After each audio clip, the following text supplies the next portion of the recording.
24 يونيو في 1991 الشعب الفرنسي والإعلام غيفيقوا على واحد الجريمة بشعة خلات الرأي العام الفرنسي داير بالبالة تماك. جريمة اللي غيدخل فيها الراحل المهاب الحسن الثاني أي كما سمعتوا. فخليونا نتعرفوا على هذه القصة. كتبدا القصة مع عمر، رجل ريفي ذو أصول مغربية بالضبط من الريف. عمر رجل أمي ما كيدويش بالفرنسي وحتى العربية ما كيتقنهاش بحكم أنه ريفي واللغة الأم هي الأمازيغية. جا لفرنسا ديك الساعة كحال سائر الشباب في داك الوقت باش يدبر في لقمة العيش، ولقى خدمة عند واحد جوج قوريات، وحده سميتها كيلين مارشال والثانية سميتها فرانسيس. هاد كيلين الدراري كانت أرملة وساكنة بوحدها في الفيلا ديالها بحكم أنها كتنتمي لواحد العائلة فرنسية ثرية وعريقة. عمر خدم عندها كبستاني، غير هو عمر كانت عنده واحد العادة خايبة واللي هو القمر.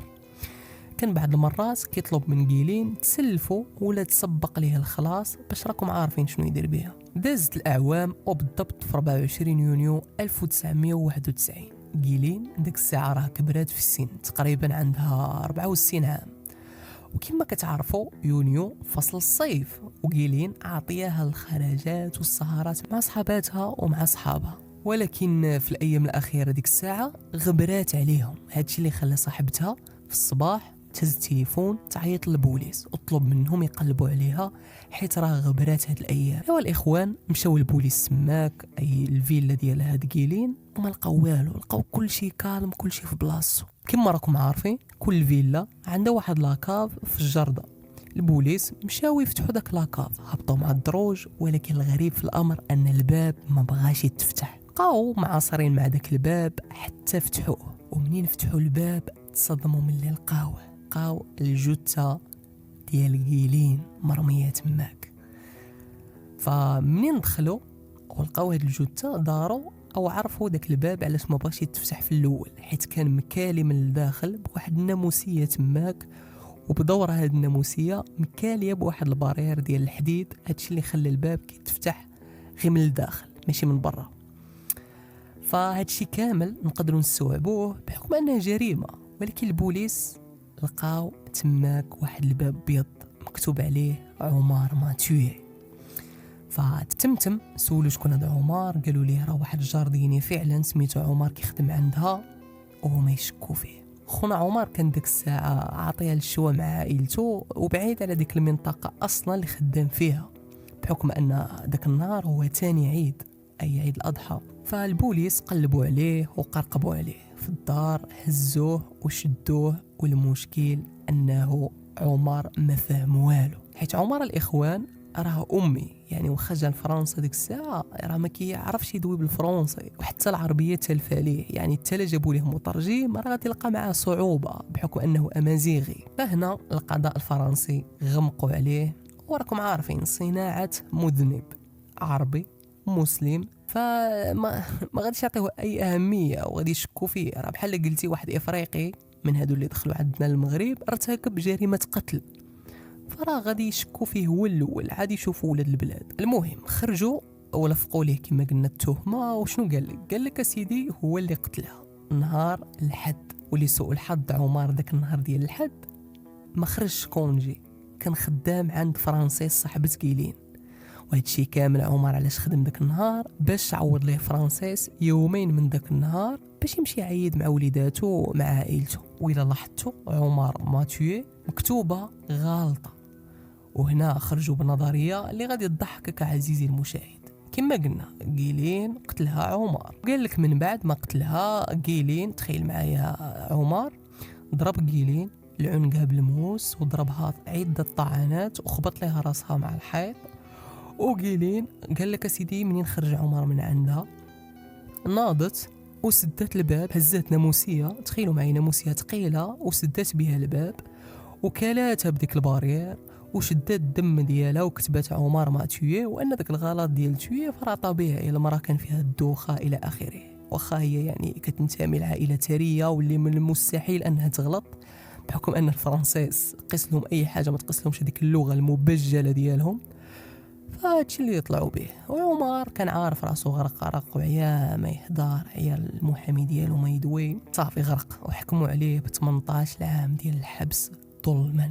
فهنا القدر غادي يعوج داك الطريق ديال ولا المسار ديال داك القضيه ديال عمر، وغادي يدخل الراحل الحسن الثاني. فبالتنسيق مع شيراك تكتفات البحوث في هذه الجريمه، بحكم ان عمر ريفي وانتم عارفين شنو كان واقع به الريف ولا المهم داك الصراعات المنطقيه اللي كانوا عندنا في المغرب. تكتفات البحوث وبالفعل لقاو حامض نووي في قاعة الجريمة أو في مسرح الجريمة ذكري ما كيخصش عمر أصلا. زائد ديك الكتابة ديال عمر ماتيو 5 الحروف فقط اللي كيرجعوا لقيلين أن هذه الكتابة 5 الحروف اللي مطابقة للكتابة ديال قيلين. فهنا كما قلنا بالتنسيق مع شيراك رئيس يعني فرنسا السابق قدر أو خفف العمر العقوبة ل4 سنوات و8 شهور، الشيء اللي أصلا عمر قضى 4 سنوات قبل ما يجي هاد التخفيف. المهم عمر دوز ديك 4 سنوات 8 شهور ودوز قال لك شي عامين خرموا في المجموع نقدروا نقولوا ديك 7 سنين. هنا غادي يخرج عمر وحتى ما يكونش مغربي ريفي فما غاديش يسكت على هاد الظلم. تخيلوا معايا خرج كتاب داروا عليه في فرنسا فيلم على قدو فيه عمر ماتيو كيبينوا الحقيقه ديال ديك الجريمه والظلم اللي تعرض ليه عمر ولد بلادنا. وعمر لحدود الساعه باقي حي يرزق وباقي كيطالب بفتح الملف وتثبيت او اثبات البراءه ديالو ويتبرأ من ديك التهمه والجريمه البشعه اللي تلصقات ليه.